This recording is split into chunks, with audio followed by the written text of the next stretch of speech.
So hello everyone. Today is going to be one about the news of CBC that they discovered 215 children that they were buried in a Catholic school.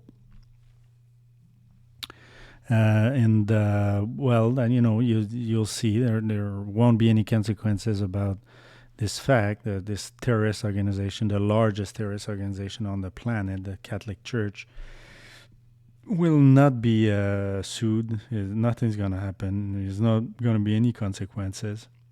There were 7,000 deaths at the World Trade Center in 2001. And 20 years later, there won't be any bomb drop on the Vatican because of this. All this because the reason is that the government officials are part of the secret societies of that Catholic Church. And so that's the reason why you won't see anything transpiring in the news. And even this one, you'll see, it's going to disappear in a couple days. Nobody's going to talk about that. There's not going to be any rebound about this news. Yet if you see someone getting shot downtown, you're going to be hammered for months that we need more gun control and all that. So when the mainstream media or the encyclicals points are to be implemented in the world, the media are the first one to jump on the bandwagon to brainwash the population. But when you have an important news like that says that the Catholic Church is a criminal organization, it's a criminal organization. They are hiding criminals. We're talking about murdering children, and nobody seems to be, you don't see any riots or anything about that. Yet it's by far the more important terrorist group in the entire planet that had ever existed. I mean, we're talking about tens of millions of people that were killed by this church. Yet, nobody's offensed anymore. Nothing happened. There's nothing to see here, right? So a couple of years back, we had this thing, 800 children in Ireland that caused riots during the Pope visit back then. I think it was in 2017 or 16. I'm not sure. And you see, no consequences. This is the Catholic Church is as white, right? And so when you're looking at all this, there's only one logical explanation, and I did a series, a lecture on that, the book by Aleister Crowley named Magics in Theory and Practice. On page 95, it says that they sacrifice children to harvest the energy. So you can see that here. A mild child of perfect innocence and high intelligence is the most satisfactory and suitable victim. So he's talking about sacrificing kids here. And he says here, Frater Perdurabo, which is another name for Aleister Crowley, was his alter ego. Now there's a lot more to say about only this. I think it's a demon possession, but let's leave it there. He says that he did that 150 times per year between 1912 and 1928.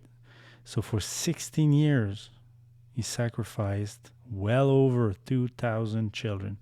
So there's, it's a logical explanation that all these dead kids, they actually served as satanic ritual abuse, satanic sacrifices, which were, according to Elena Blavatsky's Isis Unveiled, the Freemasonry was created by the Jesuits.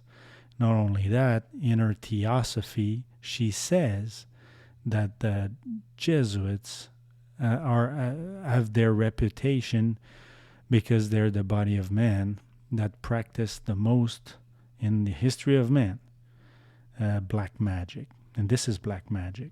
This is ritual sacrifice. Now, white magic is as bad as black magic, but, for some stupid people, magics, it can be good or bad. You figure why. So I'm going to take the Bible to end it there here. So it says here in Revelation 18:2, Babylon the great is fallen, and is become the habitation of devils, and the hold of every foul spirit, and a cage of every unclean and hateful bird. I think it's evident that the Catholic Church is a habitation of devils. And to me, here, the unclean bird refers to Leviticus, the unclean animals. Now, the eagle of Rome is an unclean animal. And to me, and maybe I'm going to do another reflection on that, but we see another place in Jeremiah, for example, where it's referring to the birds of Rome, the Jesuits. I believe it refers to the Jesuits, those birds. And they're devils. It's what they are. They're possessed by demons. It's what the Bible tells us. And we have more than an evidence, a blatant evidence of that fact. How can we call it something else than a fact? That those people that are part of this church in particular, I'm not talking about the laity here, maybe the Jesuit laity, but the normal laity of the Catholic Church, many of those Catholics, like I was, are good people. But the clergy is all possessed by demons. And if you don't go out of this church, here's what's going to happen to you. It says here, come out of her, my people, that you may that ye be not partaker of her sins, and that you receive none of her plagues. So this is going to happen next. So I believe those exposing that the sins of Babylon's are being laid open right now. And when it's going to be, when there's going to be no more sins to be laid out by God, he's going to pour out his plagues. So you better wake up and, how can you just deny this fact that 215 kids, and a couple of years earlier in Ireland, 800, and you can go around the world. There are all of those stories about the Catholic Church being evil is just proeminent for the past couple of years. So on that, I'll tell you here, I'm going to leave it at that. God bless you. See you next